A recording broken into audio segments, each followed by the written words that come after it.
Hello, my dear students. In group number 18, let us discuss the physical properties and chemical properties of group number 18. It means noble gases.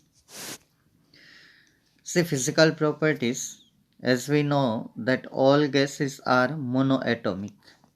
It's not like a hydrogen. Hydrogen is diatomic, oxygen is diatomic gas, nitrogen is diatomic gas, carbon dioxide is a triatomic gas. But helium, neon, argon, krypton, all are monoatomic gas.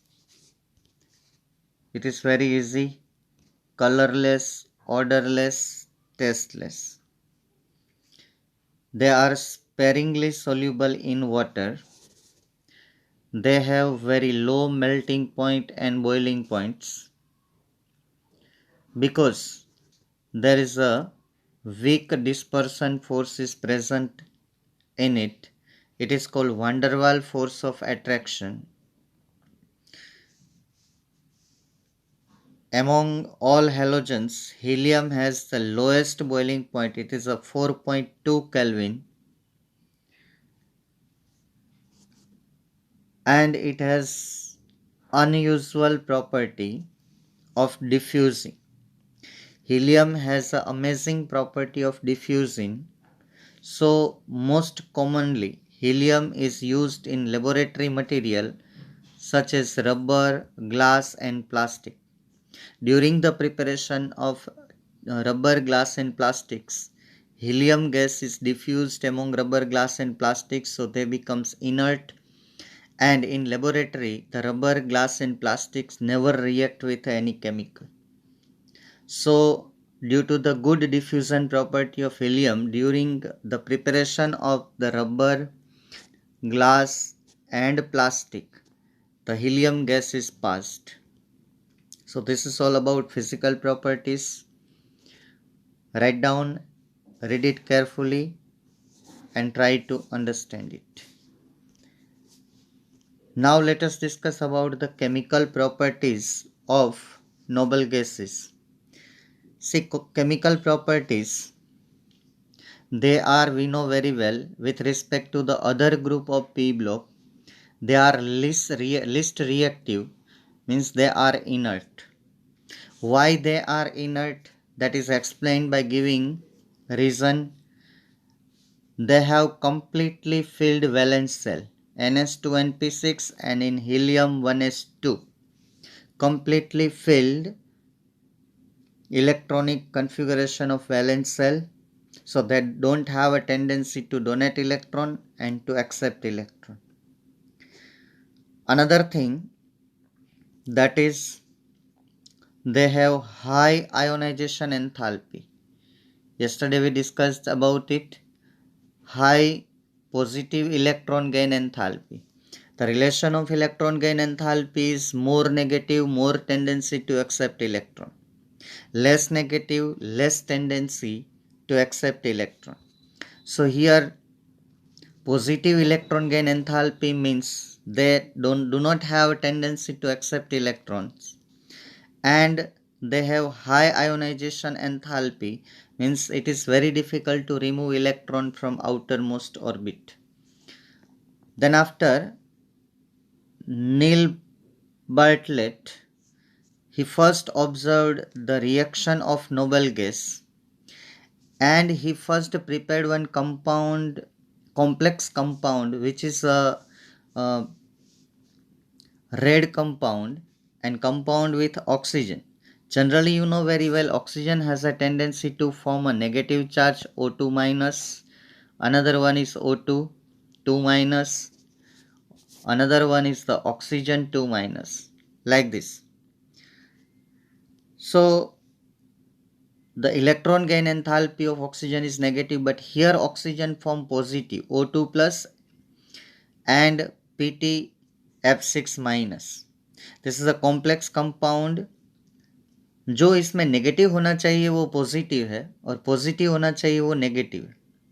इसका मतलब ये हुआ कि ये जो oxygen है उसने एक इलेक्ट्रॉन देके O2 प्लस फॉर्म किया है, और वह इलेक्ट्रॉन जो है वो PtF6 ने एक्सेप्ट किया, तो एक कंपाउंड बनता है। वो कंपाउंड जो है वो रेड कंपाउंड है। अब नील बार्टलेट ने वो स्टडी किया कि ऑक्सीजन की आयोनाइजेशन एंथैल्पी जो है वो है, enthalpy of molecular oxygen is 1175 kilo joule. अब उसने देखा कि जेनॉन की जो आयोनाइजेशन एंथैल्पी है वो इससे कम है, 1170 किलो जूल पर मोल। तो क्या हम जेनॉन में से एक इलेक्ट्रॉन निकाल के उसके कंपाउंड बना सकते हैं? And he made lot of efforts and he prepared the same red color compound. In place of this O2 plus, he prepared Xe plus by removing one electron.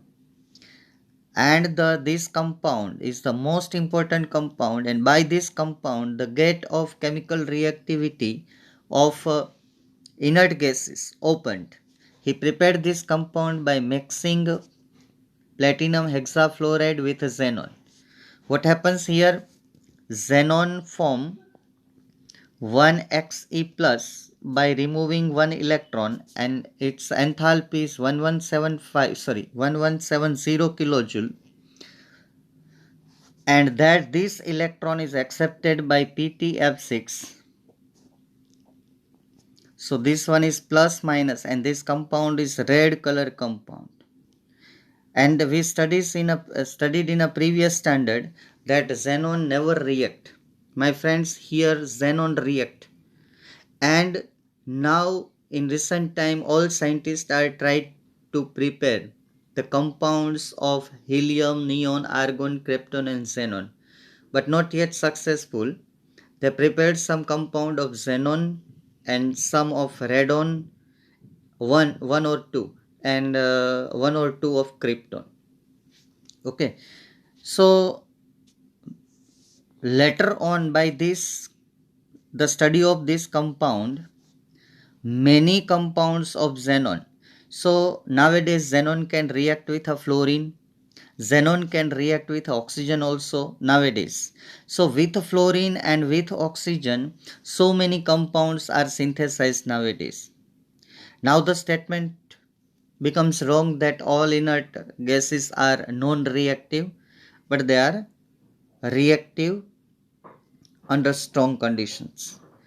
Then after the research going on, and the compounds of kryptons are nowadays fewer.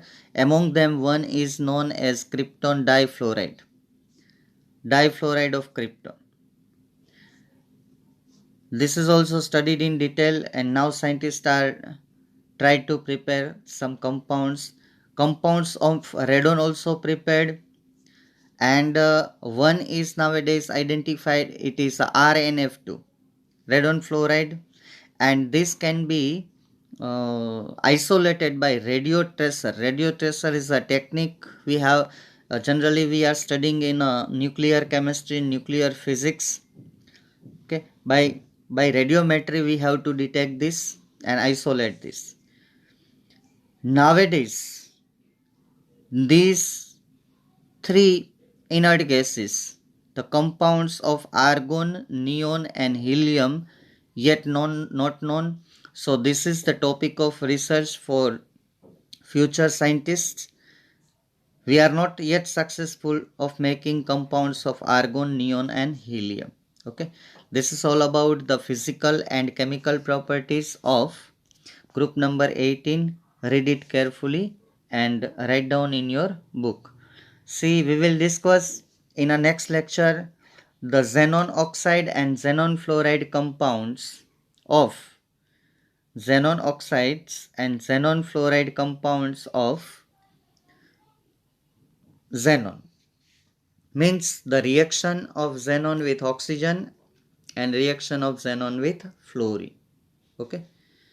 Thank you friends. Thank you very much.